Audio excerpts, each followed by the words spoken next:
Maraming salamat po sa pagtangkilik ng ating video. Hinihikayat ko po kayong mag-like and subscribe para ma-update kayo sa susunod na nakabanata. Tara at umpisahan na natin. Napaka-maimpluwensya si Chad. Tumawag siya ng 12 ng mga tao doon. Ang 4 na mag-aaral ay takot na takot. Wala naman silang sinabi. Smack! Naglakad si Jesselyn at tinaas ang kamay habang hinahampas ang 4 nilang mga mukha.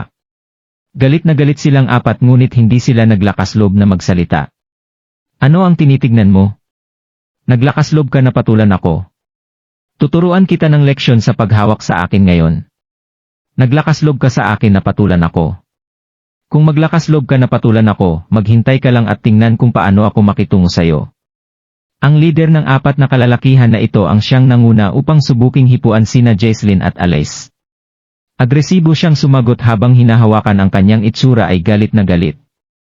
Natakot siya, ngunit galit na galit din siya.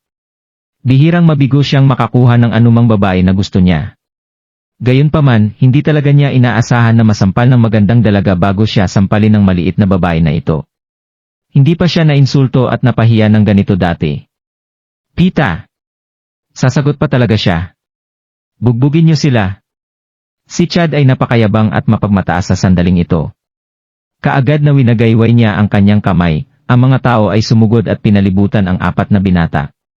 Sinimulan nilang bugbugin sila. Sumunod din sa likuran nila si Danny habang sinuntok at sinipa ang mga lalaking iyon ng 2 beses. Ang 4 na lalaki ay binugbog hanggang sa nakahawak na sila sa kanilang mga ulo habang sinusubukan nilang umalis. Sa huli, ang boss ng bila ay lumapit para itigil ang away. Inilayo niya sila bago niya sinabihan ang 4 na binata na umalis na kaagad. Pakiramdam niya ay may mawawala ng buhay kung papayagan niya itong magpatuloy. Wow! Kamangha-mangha si Brother Chad. Hindi ko inasahan na si Brother Chad ay talagang very stable at mature. Hindi ko inasahan na makikita ko ang ganitong ugali niya. Ang galing. Sobrang cool niya. Ang pangkat ng mga dalaga ay agad na naging tagahanga ni Chad. Para sa mga tao sa paligid, kapag naging mas malakas sila, mas makakuha sila ng isang magandang estudyante mula sa lugar na iyon.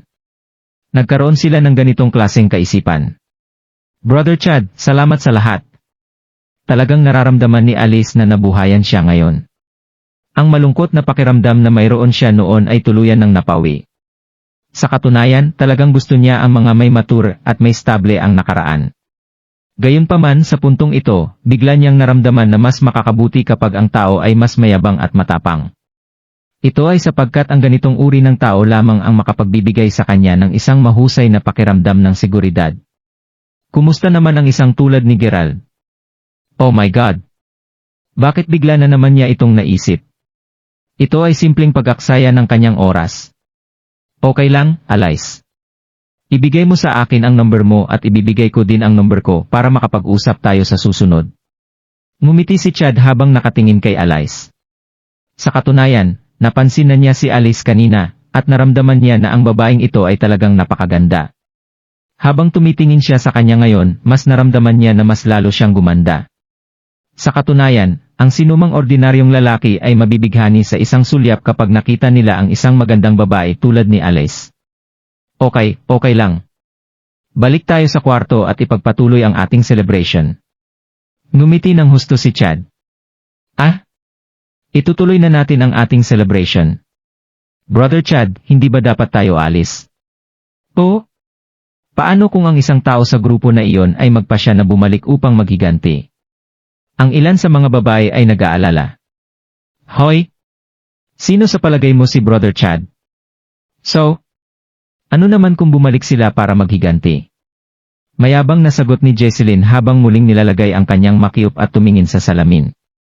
Ang kanyang makiup ay naging magulo pagkatapos niyang umiyak dahil nasampal siya kaninang umaga. Tama yan. Bakit tayo matatakot kung kasama natin si Brother Chad dito? Halika, bumalik na tayo. Dapat bumalik tayo at ipagdiwang ang birthday ni Hailey. Ang lahat ng mga batang babae ay naging masaya. Sige na nga, Hailey. Babalik na ako. Happy birthday nga pala. Ayaw na ni Gerald na magpatuloy pa sa pananatili dito. Salamat, Gerald. Tatawag ako ng isang taxi para ihatid ka. Nawala na ng lakas si Hailey. Si Hailey ay malapit sa lahat ng tao sa dormitoryo ni Harper at kasama na doon si Gerald dahil sa kanyang relasyon kay Harper.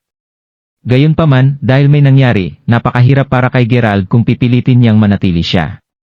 Sa katunayan, ang dahilan kung bakit nagsalita si Hailey laban kay Gerald kanina ay dahil medyo galit siya nang malaman niya na si Gerald ay talagang isang gigolo at nagsinungaling sa kanilang lahat.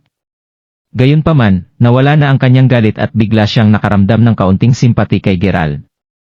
Marahil, kahit na ang isang mabuting tao ay mababaliw kung sila ay naging mahirap ng matagal. Hindi, okay lang. Pwede akong tumawag ng isang taxi at umuwi ng mag-isa ko.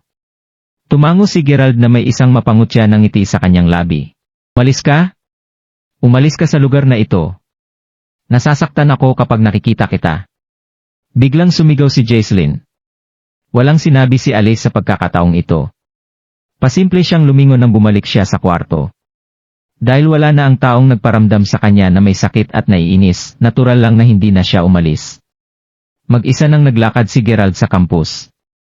Inisip niya ang tungkol sa lahat ng mga kasalukuyang kaganapan. Katangian ni Gerald na maging low-key lang. Kahit na may pera siya, hindi maaring maging mayabang o dominante si Gerald tulad ni Aiden at ng iba pa. Si Gerald ay hindi magiging tulad nila. Gayunpaman, ang pagiging low-key niya ay madalas ang hindi magandang opsyon para sa kanya. Tulad sa nangyari ngayon, hindi alam ni Gerald kung gaanong mali ang dinanas niya. Kailangan ba niyang iparating sa publiko ang kanyang kayamanan? Napapangiti lang ng mapait si Gerald sa kanyang puso. Sa oras na ito, bigla siyang nakatanggap ng isang text message sa kanyang group chat. Ito ay isang anunsyo na ginawa ni Cassandra. Mga kaklase, si Xavier ay huminto na sa pag-aaral dahil sa ilang mga rason. Ano? Si Xavier ay huminto na sa pag-aaral? Oh my God! Kailan ito nangyari? Siguro dahil kay Yuri. Kung iisipin mo, ang insidente na kinasangkutan ni Yuri ay talagang may malaking epekto kay Xavier. Sigurado na nahiya si Xavier na ipagpatuloy ang kanyang pag-aaral. Kaya, ang pag-alis niya sa school ang tiyak na magiging kanyang pinakamahusay na choice niya. Mahal ni Xavier ang imahe niya. Nakipag-date pa siya noon sa mahirap. Alice? Oo, si Xavier ang tipo ng tao na mahal ang imahe niya. Una, naging sila ni Gerald. Pagkatapos nito, nakasama niya si Yuri. Ang resulta, si Yuri ay mas masahol pa pala kumpara kay Gerald. Nanghiram siya ng pera dahil wala siyang pera. At least, may pera si Gerald ngayon dahil nanalo siya sa loto. Kung ako si Xavier, wala akong mukha upang ipagpatuloy ang pag-aaral sa paaralan pa rin. Matapos may hayag ang balita sa group chat, lahat ay nagpatuloy na nag-usap tungkol sa bagay na ito. Hindi inaasahan ang pangyayari na ito. Natigilan si Gerald habang hawak ang kanyang cellphone sa kanyang kamay. Masakit ang puso ni Gerald nang makita ang balitang huminto na sa pag-aaral si Xavier. Kung sa bagay, pareho silang tatlong taong makasama sa kolehiyo. Malinaw niyang naalala ang mga magagandang alaala sa panahong iyon. Sinisisi din ni Gerald ang sarili niya sa oras na ito. Alam niya ang dahilan kung bakit huminto sa pag-aaral si Xavier. Kung hindi niya nilabanan si Xavier sa manor noong isang araw, malamang ipagpapatuloy ni Xavier ang kanyang pag-aaral. Kung tutuusin, magtatapos na sila. Kung hindi niya sinabi ang mga masasakit na mga salita kay Xavier noon araw na iyon, hindi masisiraan ng loob ang babaeng iyon. Habang naiisip niya ang desperadong tingin sa mga mata ni Xavier noon, naramdaman ni Gerald na medyo sumasakit ang puso niya. Seryoso ba ang mga insulto niya kay Xavier? Masisisi lang ni Gerald ang kanyang sarili at nagsisi siya ng konti dahil napuno siya ng panunuya sa sarili. Lalo na nang hindi namamalayan ni Gerald na naglakad siya papunta sa maliit na lawa sa campus. Ito ang lugar kung saan nangyari ang kanyang unang date kasama si Xavier. Dahil mahirap si Gerald, hindi niya kayang dalhin si Xavier sa isang cave para sa isang formal na date. Naalala niya pa na huli nang dumating si Xavier noong araw na iyon at hinintay niya si Xavier ng higit sa 10 minuto para. Gayunpaman, hindi naman siya sinisi ni Xavier. Pareho silang magkahawak kamay habang naglalakad sa paligid ng maliit na lawa. Hindi sila masyadong nag-usap at pareho silang tahimik, hindi sila nagsasalita sa buong oras na nandoon sila. Tiningnan niya si Xavier at paminsan-minsan ay tumitingin din ito sa kanya. Hindi iyon ang parehong uri ng pagmamahal na nasasaksihan sa telebisyon. Gayunpaman, nakatikim ng pagmamahal si Gerald dahil dito. Malinaw na naalala ni Gerald na sinabi nila na ikakasal sila pagkatapos ng kanilang graduation, at pareho silang babalik sa maliit na lawa na ito para kunan ng litrato ang kanilang kasal. Iyon ang magaganda at kamanghamanghang mga araw sa nakaraan. Gayunpaman, pagkatapos ng ilang mga pangyayari, si Xavier ay biglang nagbago. Sa katunayan, ibang tao na rin si Gerald ngayon. Hindi alam ni Gerald kung naawa siya kay Xavier na nakilala niya dati, o kung naawa siya sa Xavier ngayon. Sa madaling salita, labis siyang naguluhan. Pagkatapos nito, tinawagan ni Gerald si Xavier dahil gusto niyang pagsabihan ito. Bilang resulta, hindi sinagot ang tawag niya at nakansela na ni Xavier ang kanyang numero.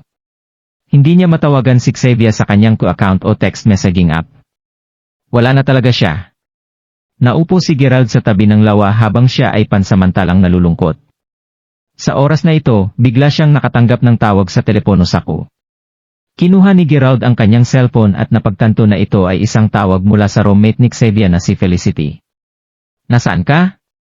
Napakalamig ng tono ng pananalita ni Felicity, ngunit palagi siyang ganito patungo kay Gerald. Sa maliit na lawa. Sumagot si Gerald. Hay, naku. Hintayin mo ako dyan. Bago pa umalis si Xavier, sinabihan niya ako na sabihin sa'yo ang isang personal na bagay. Mabilis na nakarating si Felicity sa maliit na lawa. Nakasuot siya ng isang maikling palda, ang kanyang mahabang buhok ay tumatakip sa kanyang balikat. Siya ay may maliwanag at malinis na balat, at talagang mukhang isang popular internet celebrity. Gayunpaman, hindi katulad ng anumang iba pang mga kilalang tao sa internet, ang kagandahan ni Felicity ay tunay na likas. Nakita ni Gerald si Felicity nang walang anumang makiop, at tiyak na itinuturing siya bilang isang magandang babae. He! Sa katunayan, medyo nahiya si Gerald habang iniisip ito. Sa kanilang freshman year, si Felicity ay nakaupo sa harap ni Gerald. Lihim na nagustuhan din ni Gerald si Felicity. Sa kasamaang palad, kumpara sa ibang mga dalaga, ang mga pamantayan ni Felicity para sa mga lalaki ay talagang mataas. Si Yuri, na mayaman at maging si Victor na labis na hinabol si Felicity, ay hindi niya pinansin. Ano pang tsansa ang meron si Gerald? Well. Nakaupo ka talaga sa tabi ng lawa ng mag-isa ka lang. Pinakiusapan ako ni Xavier na ipasa sa'yo ang isang mensahe. Malamig na nagsalita si Felicity habang nakakross ang mga braso niya sa kanyang dibdib. Ano ang sinabi niya? Tanong ni Gerald. Sinabi niya na babalik siya at tiyak na papahiyain ka niya, Gerald. Hiniling niya sa'yo na hintayin mo ang araw na ito. Ibinaba ni Gerald ang kanyang ulo. Tila inis na inis siya kay Xavier sa oras na ito. Marahil ay talagang kinamumuhian siya ni Xavier hanggang sa mamatay siya ngayon. Gayunpaman, habang iniisip niya ito, naramdaman niya na ito ay isang magandang bagay. Si Xavier ay malamang hindi nagagawa ng anumang masama bagay sa hinaharap. Kahit ano pa ang mangyari, lahat ay magiging maayos basta siya ay magiging mabuti. Oh? Sagot ni Gerald. Hoy! Mukhang ikaw ang dahilan kung bakit umalis si Xavier.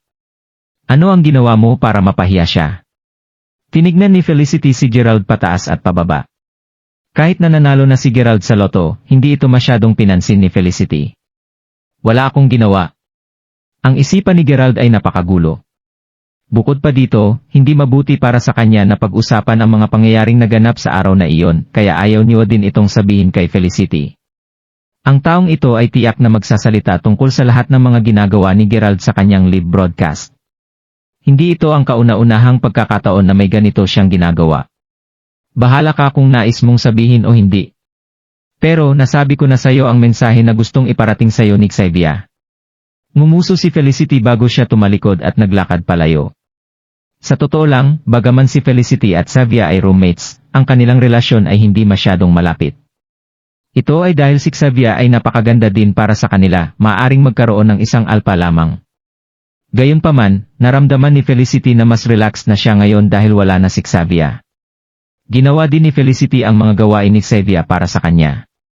Si Gerald ay nagpatuloy na nanatili sa tabi ng lawa. Nakaramdam talaga siya ng pagod ngayon. Sa makatuwid, humiga siya habang ginagamit niya ang kanyang mga braso para suportahan ang kanyang ulo. Ang sandaling katahimikan ay tunay na nagpakalma at nagpasaya sa puso ni Gerald. Biglang narinig niya ang tunog ng mga yapak na papalapit sa kanya. Kaagad pagkatapos nito, may anino sa harapan niya. Isang figura ang lumitaw sa kanyang mga mata. Nakatayo lang siya ng 1 metro sa harap niya. Humiga si Gerald at natigilan sa pag-angat niya ng tingin. Gerald, dahil napakatamad mo, nagkakaroon ako ng isang bagay na magagawa mo para sa akin. Ang taong bumalik ay walang iba kundi si Felicity. Ang dahilan kung bakit natigilan si Gerald ay simple lang. Nakahiga siya sa oras na ito at nakasuot ng maikling palda si Felicity habang nakatayo sa harapan niya. Nakita na ni Gerald ang lahat ng dapat at hindi niya dapat nakita. Itim ang kulay. Ay! Namula si Gerald habang dali-dali siyang tumayo. Ano ang sinabi mo? Nakakaawa ka talaga. Mayroon kang kaunting pera ngayon dahil nanalo ka sa loto pero hindi ka mukhang may pera pang natitira. Mukha kang hindi pa nakakakita ng babae dati. Bakit? Napakatagal mong kasama si Xavier pero wala namang nangyari sa pagitan ninyong dalawa. Batay sa iyong mukha, hindi na kinakailangang sabihin na wala talagang nangyari sa inyo. Mapanghamak na sinabi ni Felicity. Alam niya ang dahilan kung bakit namumula si Gerald. Gayunpaman, si Felicity ay isang open-minded na tao, at wala siyang pakialam sa lahat ng ito. Bumaba ang tingin niya sa kabastusan ni Gerald. Pinakiusapan kita.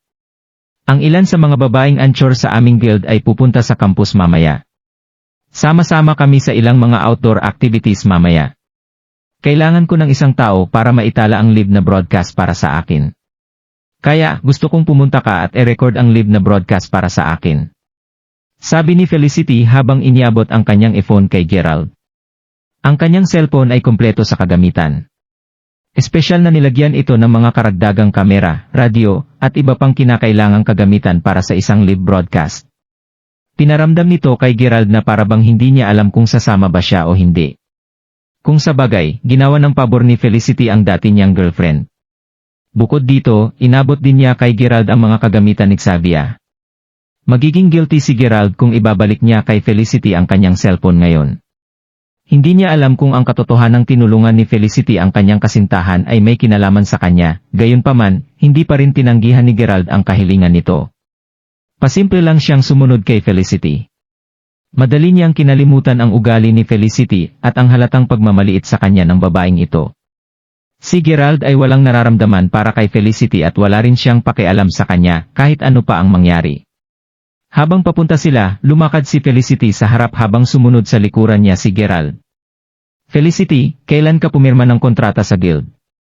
Sinimulan ni Gerald ang pakikipag-usap kay Felicity. Higit sa lahat dahil lumalakas na ang loob niya pagdating sa pakikipag-usap sa mga babae ngayon. Noon pa. Bakit? Hindi mo ba napanood ang live broadcast ko noon? Malamig na sagot ni Felicity.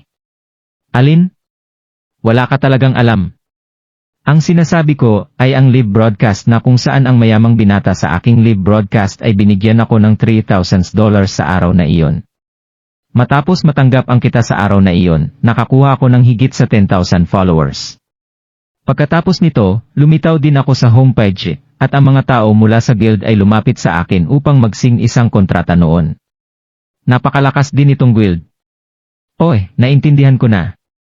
Binabati kita. Walang alam si Gerald tungkol sa mga live na broadcast na ito.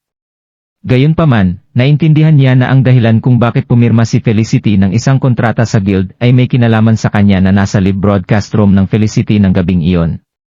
Naalala ni Gerald na nag-recharge siya ng $15,000 sa live broadcast platform sa araw na iyon. Ito ay dahil lang sa gusto niyang makipag-away kina Yuri at Danny.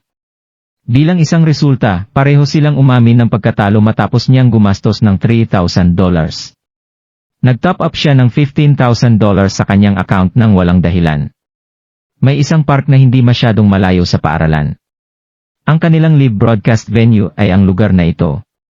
Ang mga kalalakihan at kababaihan ay madalas na pumunta dito ng magkasama upang magsaya dito. Felicity, nandito na tayo.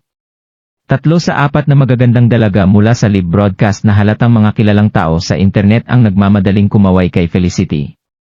Likas din nilang dinala ang kanilang mga katulong. Dumating sila sa isang SUV. Pamilyar na pamilyar si Gerald sa site na ito. Bakit pamilyar siya dito? Malinaw na sa kanyang kung bakit dahil ipinark ni Gerald dito ang kanyang Lamborghini. Ang kanilang SUV ay nakaparada sa tabi mismo ng Lamborghini. Gayunpaman, ang mga puwang sa paradahan sa magkabilang panig ng kotse ay bakante. Malinaw na walang may gustong iparada ang kanilang mga kotse sa tabi ng Lamborghini. Maraming tao ang nagtipon sa lugar na ito. Talagang hindi inaasahan ni Gerald na maraming mga dalaga pa rin ang pupunta dito upang kumuha ng litrato kasama ang Lamborghini pagkalipas ng maraming araw. Lahat kayo ay nandito ng maaga. Nakangisi na sinabi ni Felicity habang makikita ang seryosong ekspresyon ng kanyang mukha. Sa parehong oras, sumulyap din siya sa Lamborghini. Ang karangyaan ng luxurious na kotse na ito ay talagang may malaking epekto sa bawat dalaga at binata na nandoon. Nakakalungkot lang na walang nakakaalam kung kanino ang kotse na ito, kahit na pagkatapos ng maraming araw. Ngunit maraming mga dalaga ang nababalisa. Felicity. Maaga kaming pumunta dito. Siya nga pala ang may-ari ng sports car na ito. Gulat na nagtanong ang mga anchor na lumapit dito. Hindi ko alam. Pero kung magiging matapat tayo, walang sinuman sa paaralan namin ang nakakaalam kung sino ang may-ari ng sports car na ito. Bakit? Interesado ka ba sa may-ari? Narinig ko na ang may-ari ay talagang mayaman at isang second generation. Gumiti si Felicity. Wow! Gusto ko talaga siyang makilala kung may pagkakataon akong gawin ito. Kung makikilala ko ang isang tulad niyan, hindi ko kakailanganing gumawa ng anumang live na broadcast para kumita. Sasakay ako sa kotse niya at mag-iikot sa mga bundok at sa buong mundo araw-araw. Hahaha! Loko! Kung pwede akong maging girlfriend ng mayamang taong ito, gugustuhin kong buksan ang aking sariling live broadcast guild. Pagkatapos nito, madali kong maakit ang lahat ng uri ng mayamang lalaki, at hindi ko kailangang magpatuloy sa paghahanap ng isang mayamang batang Panginoon na tulad nito. Tingnan niyo kayong lahat. Mapait nang ngumiti si Felicity. Bagaman nagbibiro sila, naisip din ni Felicity na maging boyfriend ang mayamang binata na ito. Hahaha, tigilan niyo ang pag-arte niyo na parang tanga. Bumalik tayo sa realidad. Siya nga pala, Felicity, live ang pag-broadcast namin mamaya at kakailanganin namin ng isang tao na makakatulong sa amin. Bakit hindi ka nagdala ng isang katulong dito sa'yo ngayon? Nagtataka na nagtanong ang isa sa mga magagandang babae. Sino ang nagsabi na hindi ako nagdala ng isa? Gerald, halika dito. Tinuro ni Felicity si Gerald na hawak ang kanyang cellphone sa oras na ito. Felicity, siya ba ang assistant mo? Ang tatlong babaeng anchor ay medyo nagulat. Kahit na mukhang guwapong-guwapo si Gerald, mukha pa rin siyang isang probinsyano dahil sa kanyang pananamit. Kumpara sa mga assistants na dinala nila. Lahat sila nakabihis ng maayos at lahat sa kanila ay napakabata at guwapo. Ang isa sa mga lalaki na iyon ay manliligaw na hinahabol ang isa sa mga babaeng anchor. Siya ang nagmaneho ng sub sa lokasyon na ito. Malaki ang pinagkaiba niya sa mga assistant na ito. Kung sa bagay, ito ay isang outdoor live broadcast. Tingnan mo lang ang mukha nila. Hindi mo akalain na nagdala si Felicity ng isang probinsyano sa grupo Nola. Hindi ba bumababa ang pamantayan ng lahat ngayon?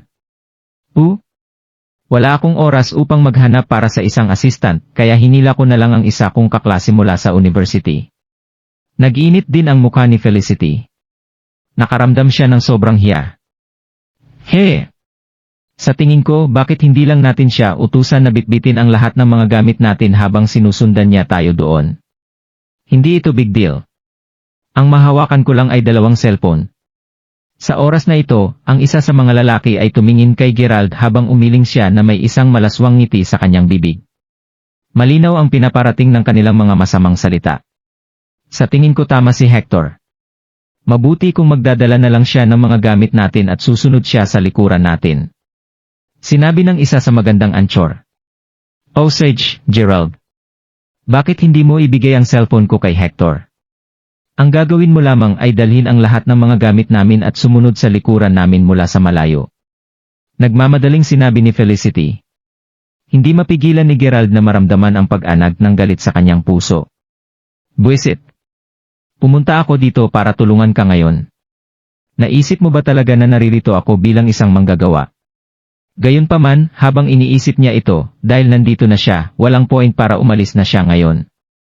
Kahit na ayaw niya ito, madali lamang para sa kanya magdala ng mga bagay sa paligid para sa kanila. Mga mahal kong tagahanga. Magandang hapon sa lahat. Magandang hapon, babies. Ako ang iyong sweetie. Namiss ko kayong lahat. Ang live broadcast ay nagsimula kaagad, at maraming magagandang dalaga ay nagsimula ng kanilang live broadcast kasama ang kanilang sariling mga pambungad na pahayag. Hector! Hector! Bilisan mo at tulungan mo akong itutok ang kamera sa mamahalin na sports car na ito. Excited na sinigaw ng magandang anchor na may dilaw na buhok, ang pangalan niya ay Sarah Wester. Sinamantala din ni Felicity ang pagkakataong ito na pumunta sa Lamborghini. Nagpatuloy sila sa pag-usap at pagtawa. Nanood si Gerald mula sa gilid hanggang sa medyo nagsawa siya. Sa oras na ito, inilabas niya ang kanyang cellphone bago siya mag-login sa live broadcast room ni Felicity. Sa hindi inaasahan, ang kanyang live broadcast room ay napakapopular pa rin. Ang comment section ay sumasabog sa oras na ito. DMet. Anong klaseng sasakyan yan?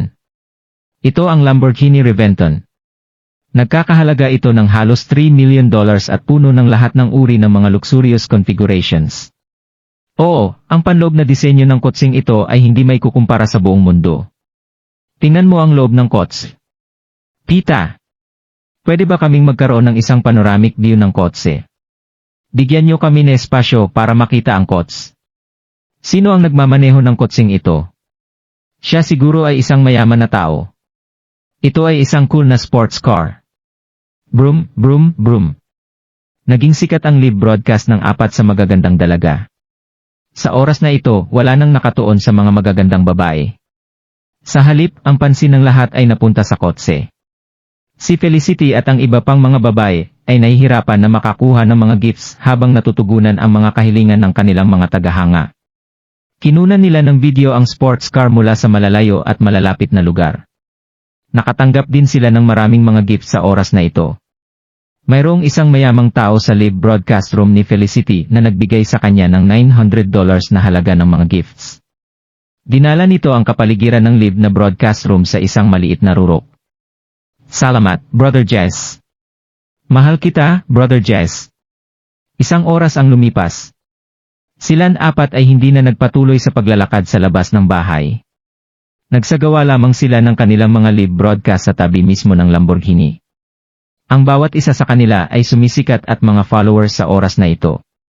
O talagang hindi talaga nyo alam kung paano kami pasayahin. Kailangan ko munang magpahinga. Parami ang mga tagahanga na pumasok sa live broadcast room habang hiniling nila na tingnan ang kotse. Matapos ang mahabang pag-usap, pagod na sina Felicity at ang iba pang mga babae. Mga darling, magpakabait kayo. Itutuloy ko ang pag-broadcast ng live pagkatapos kong uminom ng tubig. Sarah, nagdala ka ba ng tubig? Hindi, wala kaming dinala. Gusto mo bumili kami? Natuyo na ang lalamunan ko. Nauuhaw din ako. Gusto ko ring kumain ng pakwan ngayon. Masayang sinabi ng mga babaeng anchor. Well, Gerald, bakit hindi ka umalis at bumili ng tubig at isang pakwan para sa amin ngayon? Bumili ka dali. Utos ni Felicity sabay turo ng daliri kay Gerald. Nababaliw na si Gerald. Bakit niya tinatrato ng ganito si Gerald? Habang pinag-usapan nila ito, nakaramdam din siya ng kaunting uhaw pagkatapos sundan ang mga babae sa lugar na iyon. Gusto rin niyang kumain ng ilang pakwan. Nagpasya si Gerald na umalis at bumili sa kawalan ng pag-asa. Bumili siya ng isang pakete ng mineral water, isang malaking pakwan at isang kutsilyo.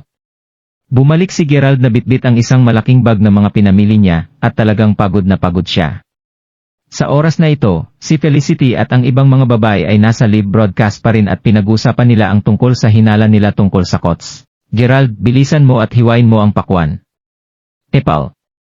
Bakit mo dinala dito ang buong pakwan? Bobo ka ba? Bakit hindi mo pinahiwa sa nagbebenta ang pakwan para sayo bago mo binigay ito sa amin? Wala akong masabi. Galit na sinabi ni Sarah kay Gerald nang hindi man lang niya naisip na si Gerald ay isang outsider lamang. Buisit kayo. Kung hindi lang kayo nagmadali na kainin ang pakwan na ito, hihintayin kong hiwain ng nagbebenta doon ang pakwan. Nang ina. Palihim na nagmura si Gerald. Kaya lang niyang hiwain ang pakwan. Saan niya ito hihiwain? Hindi niya ito pwedeng hiwain sa lupa. Naintindihan na niya. Maaari lamang niyang gamitin ang hood ng kotse bilang isang fruit table para hiwain ang pakwan. Sa katunayan, hindi naman madali para sa pintura sa Reventon na masira agad. Habang iniisip niya ito, lumakad si Gerald papunta sa sakyan. Bang! Itinapon niya ang isang bag ng mineral water sa hood ng Lamborghini. Pagkatapos nito, inilagay niya ang pakwan sa hood bago niya ito sinimulang hiwain ng kutsilyo. Ang pangyaring ito ang naging sanhi para matulala si Felicity at ang ibang mga babae na nasa kanilang live broadcast. Nagambala din ang kanilang live broadcast. Marami sa mga magagandang dalaga na nagpunta dito para kumuha ng litrato ng kotse ay napanganga din dahil sa pagtataka. Pita! Pita! Pita! Ito ang mga salita na umusbong sa puso ng bawat isang nandoon. Ang taong ito ay talagang ginagamit ang front hood ng Lamborghini para hiwain ang pakwan. Gerald, baliw ka ba? Ah! Alisin mo yan ngayon din. Namutla si Felicity sa takot. Siya ang unang taong nagsalita. Siguro may sakit sa utak si Gerald. Malamang. Kung hiniwa niya ang pakwan at nagkaroon ng marka ng kutsilyo ang Lamborghini habang ginagawa ito, hindi niya makakayang barayan para sa mga pinsala na nagawa niya hanggang sa mamatay siya. Sinasadya ba ng mokong na ito na gumawa ng kaguluhan? Napahinto din sina Sarah at Hector. Ang mga tagahanga sa live broadcast room ay nagbuo sa oras na ito. Binanggit nila ang tungkol sa $150,000 at $300,000. Bakit ka nakatayo roon na parang tuliro ka? Dalian mo at alisin ang lahat ng ito, punasan ang kots na malinis. Paano kung may nakaalam tungkol dito? Hindi ka makakaalis kung ganun. Puno ng panghihinayang si Felicity. Kung hindi siya makahanap ng isang assistant, dapat lang gumastos siya ng pera para mag-hire ng isa. Bakit dinala niya rito si Gerald? Bakit? Ay, okay lang. Kahit na magkagasgas ang kotse, ayos lang.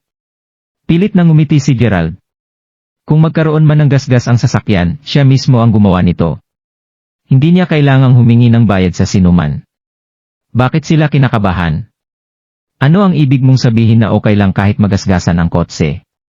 Bilisan mo at alisin mo na ang mga bagay na ito ngayon. Galit na pinadyak ni Felicity ang kanyang mga paa. Walang nagawa si Gerald kundi ang ibaba ang pakwan at ang mga mineral water.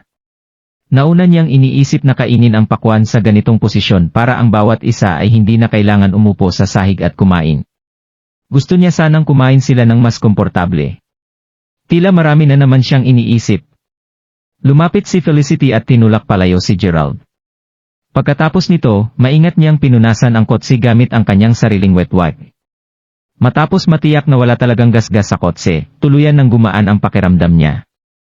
Felicity, galing ba siya sa class mo? Bakit hindi mo siya sabihan na umalis na? Talagang isang mapanganib na eksena ang nangyari kanina lang. Mapanghamong sabi ni Hector. Ang sub sa tabi ng kotseng ito ay pagmamay-ari ni Hector at tila mayaman siya. Mababa na ang tingin niya kay Gerald noong una niya pa lang niya itong nakita. Gayunpaman, noong kumilos si Gerald na parang isang tanga at halos magasasan niya ang luxurious sports car, nararamdaman niya na kinilabutan ang buong katawan niya. Napasimangot talaga siya. Oo, Gerald, pwede ka nang umalis. Ako ang nagkamali. Ako, si Felicity, ay nagkamali talaga sa paghingi ng pabor sa'yo na sumama ka sa akin para maging assistant ko. Si Felicity ay nagsalita sa isang direkta at mapangahas na pamamaraan. Okay, kukuha lang ako ng isang bote ng tubig. Umalis si Gerald matapos kumuha ng isang bote ng mineral water. Medyo nakakahiya naman. Naisip ni Gerald na ilabas ang susi ng kanyang sasakyan at idiin ito. Talagang simpleng gawin iyon. Gayunpaman, naramdaman ni Gerald na parang naglalabas siya ng palabas sa harap ng mga netizen na nanirahan sa isang lungsod mula nang maganap ang mga live na broadcast sa oras na iyon. Bukod diyan, orihinal na hindi niya plano na bumili ng mamahaling kotse, ngunit kailangan niyang gawin iyon dahil pinilit siya ng kanyang kapatid. Sa makatuwid, masaya na umalis si Gerald. Ayaw na rin niyang makausap pa sa Felicity. Si Gerald ay hindi pumunta sa ibang lugar sa oras na ito. Dumiretso siya pabalik sa kanyang dormitoryo at natapos na niya ang pag-inom ng isang bote ng tubig. Pagkatapos humiga siya sa kanyang kama para makapagpahinga. Makalipas ang ilang sandali pagkatapos nito, si Harper at ang ibang mga lalaki ay bumalik sa dormitoryo. Nakabalik na pala kayo agad? Kumusta ang party kasama si Hailey at ang iba pa? Tanong ni Gerald na may ngiti sa kanyang labi. Gerald, buti na at nasa dormitory ka rin. Sabay tayong pumunta sa dormitoryo ni Hailey. Pagbalik nila Harper, Benjamin at ang iba pang mga lalaki ay nag-flip sa kanilang mga pitaka o kinakabahan na may katawagan sa kanilang mga cellphone. Ah? Anong problema? Pita. Walang anuman. May nangyaring masama kay Alice. Ano kaya ang nangyari kay Alice? Nagulat si Gerald. Gayunpaman, dahil sinabihan siya ni Harper na samahan sila sa dormitoryo ni Hailey, hindi mabuti para sa kanya na tanggihan ang kanyang imbitasyon. Bukod pa dito, gusto talagang pumunta ni Gerald at alamin kung ano ang eksaktong nangyari kay Alice. Kahit na naantig siya sa aksyon ng dalagang ito noon, ang ugali naman ni Alice ay nagbago ng 180 degrees matapos na masamain si Gerald ni Jesselyn. Kung tutuusin, kaibigan pa rin siya. Sa katunayan, si Gerald ay simpleng bumubuo ng lahat ng mga uri ng mga kadahilanan para sa kanyang sarili. Kahit na sinabi niya na wala na siyang pakialam kay Alice, bilang isang normal na lalaki, paano siya mawawalan ng malasakit sa isang magandang babae? Sa dormitory ni Alice, ang anim na lalaki, kasama sina Gerald at Harper, ay nag-sing-in sa baba bago sila pumasok. Pagkapasok, nakita nila si Alice na umiiyak habang nakaupo sa kama. Umiiyak din si Jesselyn sa oras na ito. Maputla ang mukha ni Jesselyn at tila takot na takot siya. Alice, Jesselyn, pumunta kami dito para makita ka. Sagat ni Harper. Sa daan, matapos tanungin ni Gerald ang tungkol sa bagay na ito, nalaman din ni Gerald ang tungkol sa mga problema na kalakip nito. Mukhang ang pagkakakilanlan ng apat na tao na binugbog sa manor ay sa katunayan ay napakataas at bukod tangi. Hindi exaggeration na sabihin na ang isa sa mga binata na iyon ay mula pamilya ng isa sa pinakamalaking family industry sa buong Mayberry City. Bukod sa Mayberry International Inns, ang negosyo ng pamilya ng binata ang pinakamahusay. Sino ang taong ito? Ang kanyang pangalan ay William Rie, at ang pangalan ng kanyang ama ay Henry Rie. Isa siya sa pinakamalaking bosses ng real estate sa Mayberry City. Nagkataon lamang na kahit na siya ay isang mayamang second generation, si William ay karaniwang isang low-key na tao. Pumunta siya sa manor upang samahan ang ilang mga kaibigan para uminom sa araw na iyon.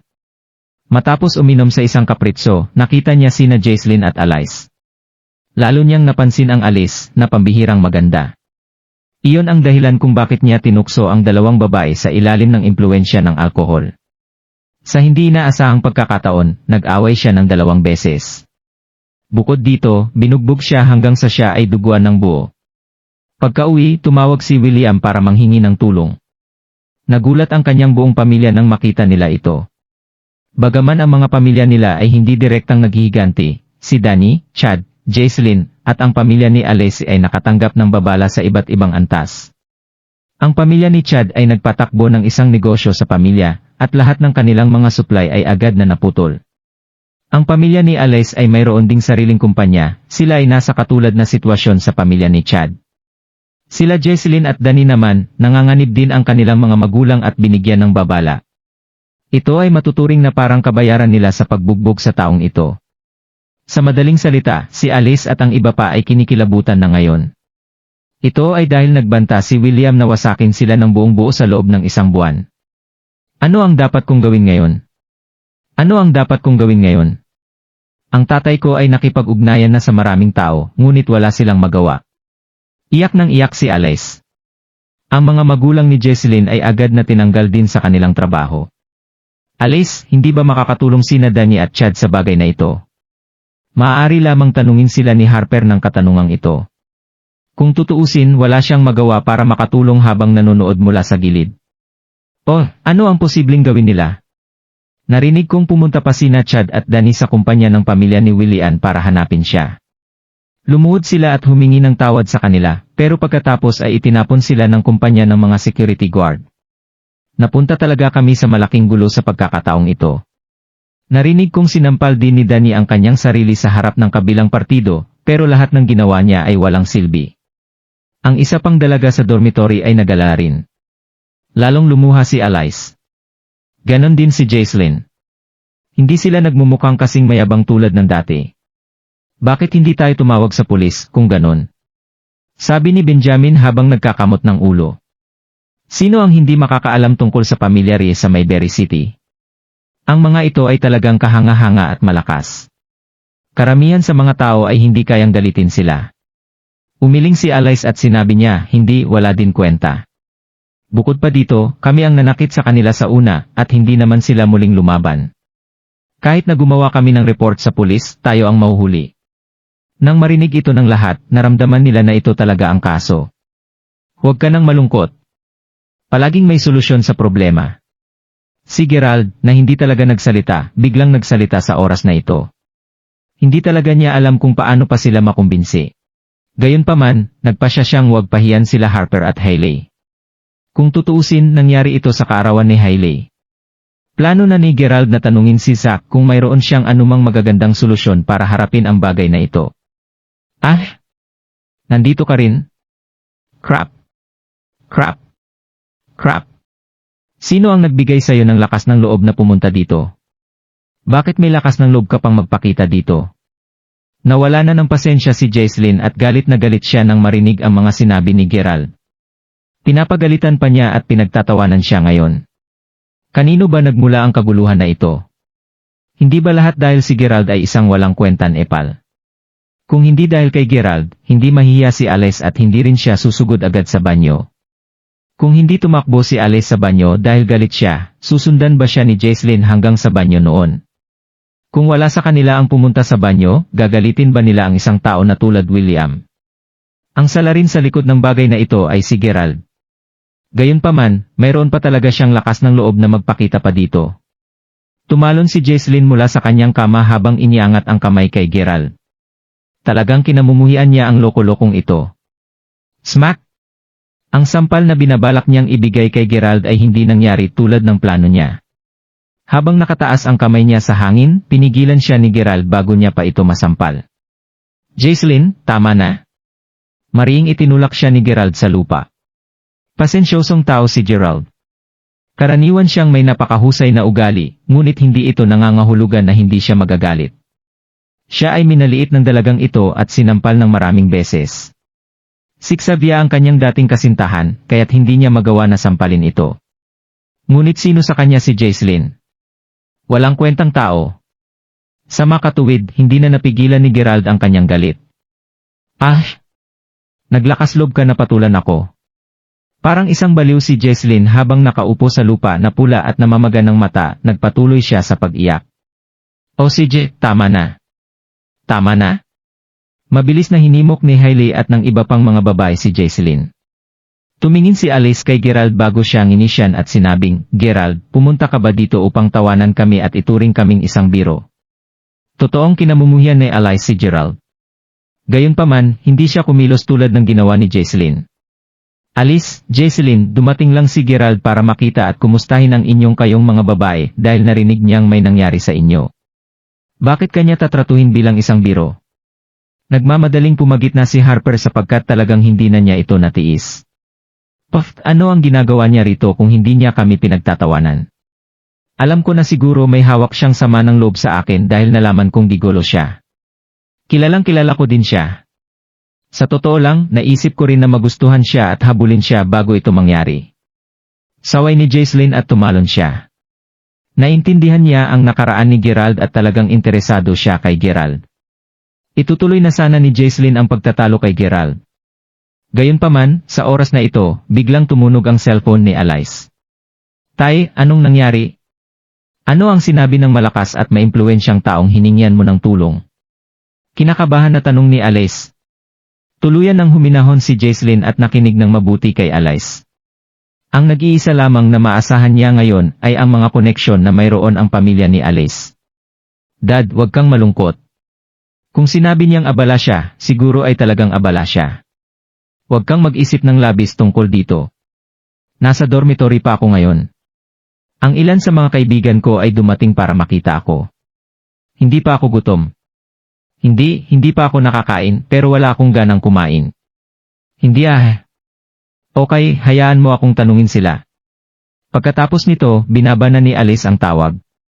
Siya ay may isang nabigong ekspresyon sa kanyang mukha habang sinabi niya, ang tatay ko ay nasa restaurant, at sinusubukan niyang hilingin sa isang tao na magbigay ng isang magandang salita para sa amin pero tinanggihan siya ng mga ito dahil sinabi niya na siya ay abala. Gusto ng tatay ko na pumunta sa restaurant ngayon dahil nag-order na siya ng maraming pagkain at hindi pwedeng ibalik pa ang mga ito. Bakit hindi tayo pumunta doon? Kung sa bagay, lahat kayo ay kasama ko sa buong hapon. Pagkatapos niyang magsalita, tumingin siya kay Harper at sa iba pang mga lalaki. Harper, bakit hindi ka rin sumama sa amin? Sa wakas ay naiintindihan ko na ang dapat kong gawin ngayon. Walang silbi para sa amin na magpatuloy sa pag-aalala tungkol sa bagay na ito ngayon. Ano ang big deal? Pupunta lang ako sa kumpanya niya bukas at magmamakaawa kay William ng personal. Alice, ikaw. Likas na naintindihan ni Hailey ang kahulugan sa likod ng mga salita ni Alice. Gusto niyang pigilan siya ngunit wala siyang masabi. Mayroon bang ibang paraan upang magawa ito? Ang mga dalaga ay bumaba na. Naramdaman ni Alice na wala na siyang magawa sa oras na ito, at ang gusto niyang mangyari ngayon ay mapunta sa tabi niya ang kanyang ama. Si Jesselyn at ang ibang mga babae ay handang pumunta din doon. Ito ay dahil nakakaramdam sila ng seguridad kapag nasa tabi nila ang isang tao na nasa hustong gulang. Kung tutuusin, lahat ng mga may sapat na gulang ay mayaman sa karanasan. Sa makatuwid, tiyak na mas malakas sila para harapin ang ganitong uri ng sitwasyon kumpara sa mga kabataang ito. Hindi mapipigilan ni Harper na tanggihan ang kanyang hiling kaya natural na sinundan nila ang mga babaeng ito. Nakakagulat na hindi umatras si Gerald sa pagkakataong ito. Pasimple siyang sumunod sa likuran nila. Hindi mahalaga kung ano ito, kasama na siya sa pangyayaring ito ngayon. Sa makatuwid, walang dahilan para baliwalain lamang niya ito. Ang pamilya ni Alice ay nagpatakbo ng isang information company. Ang kanilang taunang kita ay halos $900,000 hanggang $1 million. Ito ay hindi masyadong mataas, ngunit ito ay medyo okay na din ito. Ang lokasyon ng restaurant ay nasa loob ng isang napakamarangyang hotel. Matapos mapasok ni Gerald at ng iba pa sa restaurant, napagtanto nila na ang mga magulang ni Alice ay talagang nag-order ng isang mesa na puno ng high-end na alak at pagkain. Sa kasamaang palad, ang taong talagang nais niyang imbitahan na magpunta dito ngayon ay wala pala. Alice, nandito ka na pala. Ngumiti si George nang tumayo siya. Ngayon na ang kanyang anak na babae ay nagdulot ng ganoong kalaking kaguluhan, ang kanyang kumpanya ay nasa matinding sitwasyon din ngayon. Ang kanyang kumpanya ay malamang maharap sa pagkalugi sa loob ng isang buwan pagkatapos ng malupit na salita at banta ni William. Mapupunta lang sa wala ang higit sa 10 taon ng pagsusumikap na ganoon. Mapipilit lamang niya ang isang ngiti sa oras na ito. Kumusta, Uncle, Auntie? Ang bawat isa sa kanila ay bumati sa mga magulang ni Alice. Alice, may gustong itanong sa iyo ang tatay. Hindi ba sinabi na may isang kaklase ka na talagang kamangha-mangha? Narinig kong sinabi mo na mayroon siyang napakalakas na network at connection sa ilang napakalakas na tao. Kasama mo ba ngayon ang kaklase mo? Naalala ni George na narinig ang kanyang anak na babae na binanggit ang katotohanan na ang isa sa kanyang mga kamag-aral ay may isang malapit na relasyon at connection sa isang tao mula sa Wayfair Mountain Entertainment. Iyon ang dahilan kung bakit tinanong ni George si Alice ng katanungang ito. Kung matutulungan sila ni Gerald, mas mapapadali ang kanilang buhay. Nandito siya ngayon, pa, pero ang mga malipalaan na isip namin. Ang kanyang mga personal na koneksyon at relasyon ay hindi kung ano ang naisip ko noon. Sagot ni Alice na walang malasakit sa kanyang muka. Hindi siya gumawa ng isang malinaw na pahayag kung si Gerald ay dumating dito sa kanila ngayon o hindi. Alice, bakit mo pa siya nirerespeto sa ganitong oras? Tito. Nauna naming naisip na ang Gerald ay isang mabuting tao, at may isang napakahusay na connection at network ng mga kaibigan. Pero nalaman namin ngayon na siya ay hindi higit sa isang gigolo na itinatago ng iba para lamang malaya siyang pumasok at lumabas sa manor. Siya ay isang binata lamang na inaalagaan at ginagamit ng higit sa isang babae. Mukhang hindi ka panipaniwala, pero siya ay wala kwentang tao talaga. Hindi ko akalain na may makakatulong sa kanya dahil lang sa gusto nilang hindi siya mapahiya. Sumpa ni Jesselyn nang tumayo siya. Sa katunayan, nagsimula siyang magsisi sa kanyang mga salita sa sandaling magsimula siyang magmura sa kanya. Hindi ito tama. Para bang nakalimutan niya si Gerald? Kung tutuusin, kaya ni Gerald na payukuin ang isang tulad ni Flynn at humingi ng tawad sa kanilang lahat. Pinatunayan nito na ang koneksyon at mga kontak ni Gerald ay talagang hindi ka panipaniwala. Kung hiningi siya ng tulong si Gerald sa kanyang mga lovers, maaring malutas niya ang bagay na ito para sa kanila. Ngayon lang ito naisip ni Jesselyn. Gayunpaman, anuman ito, hindi pa rin si Gerald ang second generation rich kid na inakala niya. Dahil mataas ang expectation ni Jesselyn at umaasa siya kay Gerald, pagkabigo ang nadama niya noong nalaman niya ang inakala niyang pagkatao ni Gerald. Taas-baba ang emosyon ni Jaislyn at tuluyan niya itong hindi pinansin. Iyon ang katotohanan. Hindi mapigilan ni George at ng kanyang asawa na makaramdam ng kaunting pagkabigo nang marinig nila ito. First time pa lang nilang nakita si Gerald, ngunit hindi talaga nila inasahan na ang isang gwapong binata na ito ay magiging kasuklam-suklam. Hindi talaga nila alam kung bakit ang kanilang magandang anak na babae ay talagang magiging kaibigan ng isang tulad nito. Si George at ang kanyang asawa ay medyo hindi nasisiyahan. Tahimik na umupo si Gerald. Pasimple niyang binaliktad ang lasi Susan habang kumakain. Maraming mga masarap na pagkain sa lamesa at talagang nagutom si Gerald. Nang makita nila ang eksenang ito, lalong lumakas ang pagkasuklam na naramdaman ni George ng kanyang asawa para kay Gerald. Dahil gutom ka, dapat ka lang mag-order ng isang mangkok ng puting bigas para sayo. Ang ina ni Alice ay isang matangkad at napakagandang babae. Humigit kumulang ang edad niya ay nasa 40 na, ngunit hindi siya mukhang higit sa 25 years old. Siya ay may lubos na patas na kutis. Sa oras na ito, nag-cross ang kanyang mga braso sa dibdib niya habang galit siyang nagsalita kay Gerald. Puting kanin? Isang mangkok ng puting bigas. Sinadya niyang asarin si Gerald. Humph! Tama? Dapat kumain na lang siya ng puting bigas. Siguro lasing na siya. Ang alam niya lang ay kumain kahit sa ganitong oras. Ano sa palagay mo ang ginagawa niya dito? Ni hindi siya makakatulong sa anumang paraan. Ang alam lang niya ay kumain at uminom ng libre. Kahit na itinatago siya ng iba, hindi pa rin niya natatanggal ang kanyang ugali na samantalahin ang mga maliit na may pakinabang sa kanya. Kumakain siya ng libreng pagkain tuwing makakuha siya nito. Hindi ko talaga alam kung ano ang iniisip ng mga babaeng iyon. Bakit nila gugustuhin na manatili ang gigolo na tulad niya? Maraming mga babae na pinamunuan ni Jaislyn ang nagsisismulang magsalita din. Nakangiti lamang si Gerald. Magalit lang kayo. Magalit hanggat gusto nyo. Iiyak din kayo sa susunod. Pita! Sa oras na ito, biglang itinulak ang pintuan ng restaurant. Isang binata na nakasuot ng suit at leather na sapatos ang nagbukas ng pinto at pumasok. Maayos ang bihis niya at mukhang 27 o 28 years old ang edad niya. Pagpasok pa lang niya, tumayo agad si Georgie at ang kanyang asawa bilang isang paggalang. Eugene, ano ang sinabi ni Charles tungkol dito? Ang lalaking nakatayo sa harap niya ay ang kalihim ni Charles Seller. Anak din siya ng malayong pinsan ng asawa ni George. Nakakonekta sila sa anumang paraan, kung saan siya ay isang malayong pinsan din ni Alice. Nilayon ni George na humingi ng tulong kay Eugene na gumawa ng paraan para sa kanya upang siya ay umasa sa mga koneksyon ni Charles. Kahit papaano, ayaw niyang malugi ang kanyang kumpanya tulad ng nangyayari sa mga magulang ni Alice. Umiling si Eugene at pilit nang umiti. Pasensya ka na, Tito. Kanina lang dumating si Charles sa restaurant na ito, kaya naisip kong bababa siya.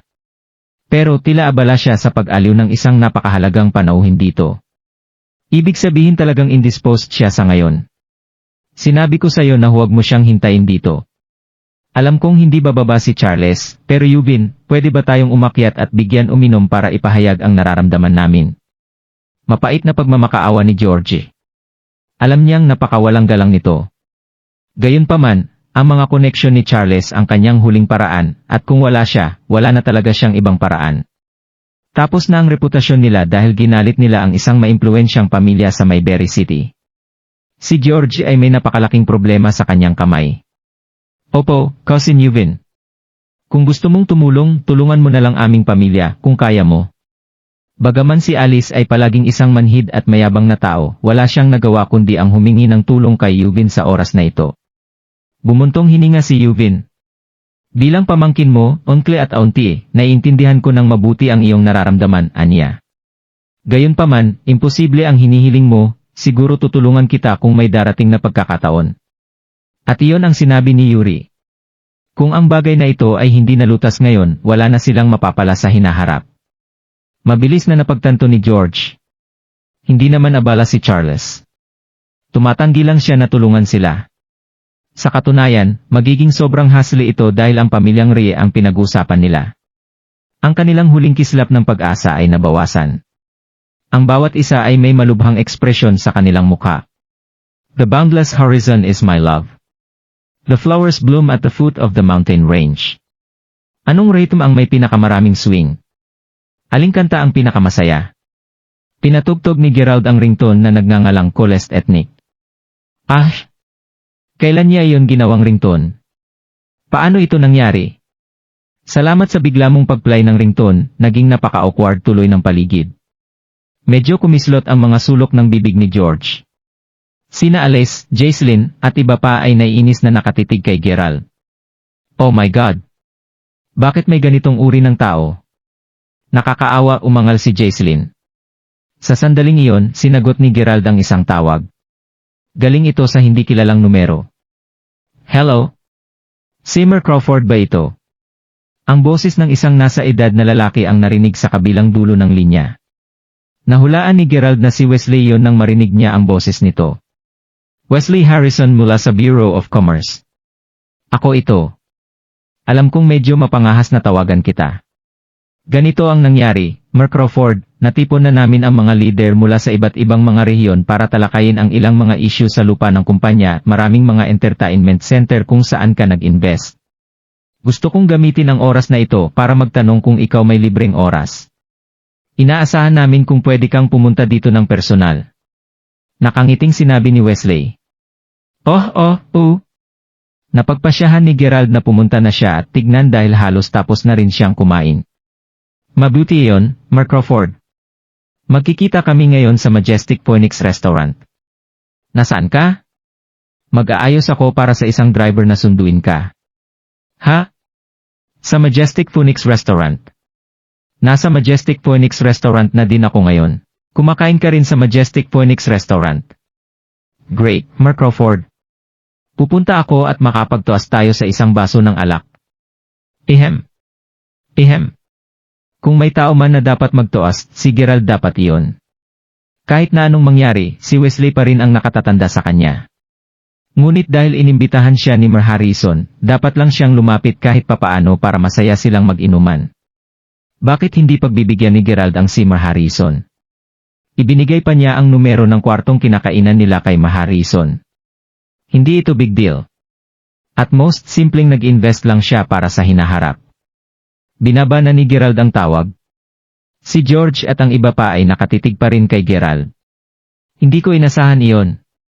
Ang ganitong uri ng tao ay maaaring magkaroon ng mga kaibigan sa Majestic Phoenix Restaurant. Panggap talaga. Ininsulto siya ng mga babae. Ngayon, ang katayuan ni Gerald sa kanilang mga puso ay bumagsak. Si Gerald ngayon ay isang low-profile na second generation heir o isang taong nanalo ng loto sa isip ng mga babaeng ito.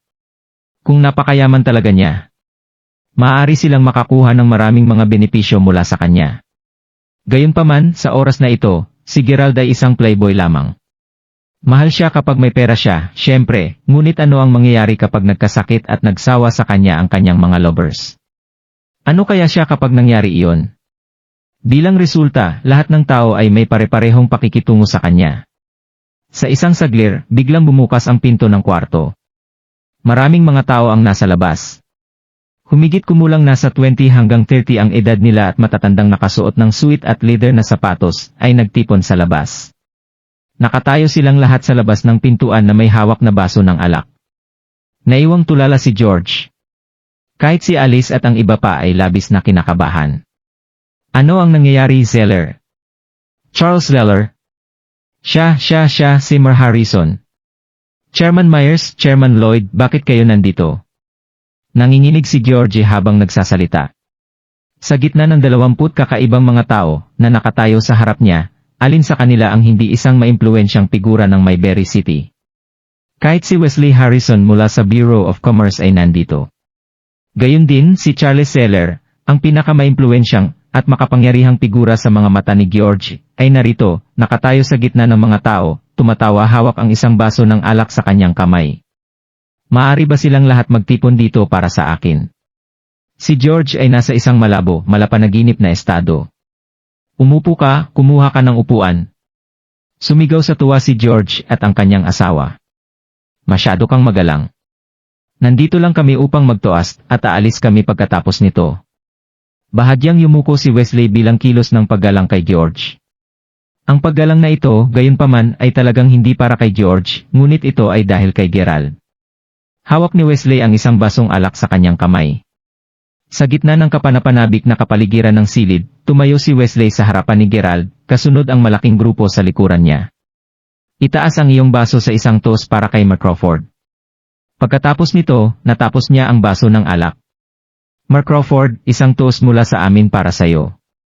Nakatayo sa likuran ni Wesley ang mga investors para sa proyektong ito, at marami sa kanila ay mga opisyal mula sa Bureau of Commerce. Wala ring imik si Gerald. Sa una ay naisip niya na si Wesley ay pupunta dito ng mag-isa. Naisip niya rin na hilingin si Wesley na tumulong sa problema ni Alice. Hindi kailanman inaasahan ni Gerald na maraming mga tao na darating ng sabay-sabay. Sa kagustuhang na maging marespeto, dali-dali niyang tinapos ang baso bilang sagot. Napatulala si George sa pangyayaring ito. Nanigas ang katawan ni Alice, tila nagulat at nabigla siya. Nakabuka ang bibig ni Jesselyn na ang isang itlog ay madaling makapasok sa loob nito. Siyempre, naisip nila noong una na si Gerald ay walang iba kundi isang playboy. Ngunit anuman ang kanilang impresyon sa kanya, maging ang kilalang Wesley Harrison mula sa Bureau of Commerce ay nandoon sa harap nila. Bukod dito, lahat sila ay tinawag siya bilang Mark Crawford. Ano ang ipinahiwatig nito? Hindi basta-basta maaring maging isang rich playboy si Gerald. Kung tutuusin, si Wesley ay isa sa pinakatanyag at may impluwensyang tao may Berry City. Mark Crawford, kapag natapos na ang salo-salo nyo, lumapit ka at sumali sa amin para talakayin ang mga isyong nabanggit ko kanina. Mainit na nakipagkamay si Wesley kay Gerald. Nang winagayway ng binata ang kanyang mga kamay, hindi niya maiwasang magtaka kung gaano karaming mga kumpanya ang babangon magdamag sa Mayberry City. Ang ekonomiya ng Mayberry City ay napabuti at lumaki. Ang lahat ay dahil ilang beses na pinirmahan ni Gerald ang kanyang pangalan. Siya ay isang binata na makapangyarihan at mataas, gayunpaman, hindi siya naging isang mapagmataas o nagmayabang. Mula sa simula hanggang sa wakas, nanatili siyang magalang sa lahat ng tao sa kanyang paligid. Pambihira. Siya ay talagang bukod tangi. Matapos niyang magsalita, iniwan ni Wesley ang silid kasama ang iba pa. Ang silid ay naging tahimik ngunit patay sa oras na ito. Walang nagsalita ng kahit isang beses, lahat nakatingin kay Gerald na nakabukas ang kanilang mga bibig. Naisip ni George at ang kanyang asawa sa kanilang sarili. Una nilang naisip na si Charles ang pinakadakilang tao sa paligid kahit na medyo mayabang. Gayunpaman, ngayon tila ang talagang makapangyarihang tao ay ang binatang lalaking ito na nakatayo sa harap nila. Gerald, ano ang tawag nila sa'yo? Tinawag ka lang nila bilang Mark Crawford. Napalunok ng husto si Jesselyn. Gulat na napatingin din si Alice kay Gerald. Formal na pangalan ko lamang ito. Sagot ni Gerald na may bahagyang ngiti. Talagang ayaw niyang lumitaw na mapagpanggap o mapagmataas. Nakita ni Gerald na naging awkward ang sitwasyon, hindi niya napigilan na makaramdam ng kaunting kahihiyan. Si Gerald ba ay si Mark Crawford mula sa Mayberry Commercial Street? Mark Crawford. Ang Mark Crawford mula sa Mayberry Commercial Street. Ito lang ang dahilan kung bakit naging magalang si Mark Harrison sa kanya, tama ba? Impossible. Paano ito nangyari? Paano naging napakayaman si Gerald? Ang lahat ay nagpatuloy sa pag-aakala, ngunit si Jesselyn, sa kabilang banda, ay ganap na hindi makapaniwala. Kung ito nga ang totoo, gusto talaga niyang mamatay na. Salamat sa inyong pakikitungo sa akin, Uncle at Auntie Bradford. Ang pangyayaring ito ay nangyari dahil sa birthday party ng kasintahan ng aking mabuting kaibigan. Sana payagan niyo akong harapin ito para sa inyo. Mangyaring patawarin mo ako. Aalis na po ako sa kwarto sa itaas. Mula sa paraan ng pagtitig sa kanya, magiging sobrang hindi komportable si Gerald kung magtatagal pa siya. Kaya't kinuha niya ang oportunidad na ito para makaalis. Hindi kinumpirma o tinanggihan ni Gerald ang anumang bagay nang tanungin nila kung siya si Mark Crawford mula sa Mayberry Commercial Street. Pagkalabas ng silid, tinawag ni Gerald si Zach, na hinihiling sa kanya na lumabas bilang isang tagapamagitan para harapin ang bagay na ito. Mabilis na sumunod si Zach. Alice, siguro nagkamali ka. Hindi ba't sinabi mo na player siya? Tanong ni George na may bahid ng panghihinayang. Kung nalaman niya na ito ang totoo, hindi niya sana minaliit at naging mapagmataas kay Gerald. Kanina, nang yumuko ng kaunti si Wesley kay George, tuwang-tuwa siya na muntik na niyang maihi ang pantalon. Bulong ni Alay sa sarili. Impossible. Dapat mayroong isang bagay na nakatago sa likod ng lahat ng ito. Paano nangyarin si Gerald ang Crawford mula sa Mayberry Commercial Street? Ang malala pa, nasaktan natin ang pamilya Reyes sa oras na ito. Paano posible na naayos ito ni Gerald sa isang salita? Walang alinlangan, ang kaalaman sa bagay na ito ay tumagal sa sinumang nakikinig. Pagkatapos, biglang tumunog ang cellphone ni George. Nagulat siya nang makita ang number. Ako ito. Ako ito. Kamusta? Seiji. Seiji. Seiji. Ha? Ano ang sinabi mo? Magaling yan. Salamat. Maraming salamat. Nabitin si George sa kaba. Napatingin ang lahat sa kanya. Alice, sa pagkakataong ito, talagang napakilala namin ang isang napakaharang tao. Grabe. Si Gerald hindi, si Crawford talaga ang tumulong sa atin. Ang isang nakatatanda mula sa Bureau of Commerce ay tumawag lamang para sabihin sa akin na isang napakalakas at may impluwensyang tao ang lumapit. Matagumpay na nalutas ang problema natin, sabi ni George. Medyo nadulas si Alice sa kanyang upuan nang marinig niya ito. Ang lahat ay talagang nakaling kay Gerald. Talagang napakalakas niya. Ngunit ano ang nangyayari? Sino itong Gerald? Ang bawat isa ay mayroong matagal na pag-aalilangan sa kanilang mga puso. Nasa taas na si Gerald sa kwarto na kinakainan ng mga taong mataas ang posisyon sa lungsod. Tinawag niya si Zach para tulungan ang mga tao mula sa dormitoryo ni Hailey, gayon din ang pamilya ni Alice at Jaislyn. Wala siyang pakialam kina Chad at Danny, at ayaw niyang alagaan sila. Ano ba ang kinalaman nila sa kanya? Gerald don't know more about the matter. After entering the room, he continued drinking with Wesley and the others. As for the essential matters that Wesley spoke about, he was simply hoping that Gerald would be able to attend the opening ceremony on the day the major entertainment establishments opened. Since it wasn't an issue, Gerald agreed immediately. It was almost 11 o'clock when Gerald returned to the campus. He was lying on his bed but kept tossing and turning around as he found himself unable to sleep. Ding! Ding! Notifications rang on Gerald's cell phone, one after the other. Gerald, are you asleep yet? Let's meet up early tomorrow morning at our school's West Cafeteria. I have something important to tell you. You don't need to reply to this. At first glance, it was a text message from Mela.